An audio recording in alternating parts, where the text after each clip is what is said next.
Шымкент қаласындағы Бадам индустриалды аймағында медициналық бұйымдар шығаратын кәсіпорын іске қосылды. Өндірістік желі оңтүстік кореялық технологияда негізделген. Зауытта дене жарақаты, сүйек сынған жағдайда қолданылатын гипс, темір құрсаулар, дәке, мақта жасалады. Жоба бойынша кәсіпорын 17 түрлі медициналық бұйым шығармақ. Отандық жаңа өнім өзге елдің тап осы бұйымдарына қарағанда жеңілдігімен, эластикалық, иілгіштігімен және рентген өткізгіштігімен ерекшеленеді. Кәсіпорынның құрылысы мен өндірістік желіні іске қосу үшін 393 миллион теңге қаржы жұмсалды. Қазір мұнда 50 адам жұмыс істейді. Зауыт өніміне қазірдің өзінде сұраныс жоғары болып тұр.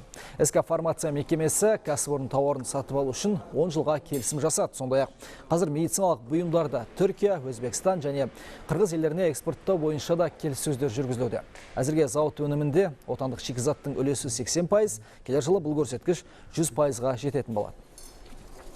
Оған химиялық кіші кірім завод осында құралады. Кейін стекловолокно шығаратын, тоқитын отдельно цех болады.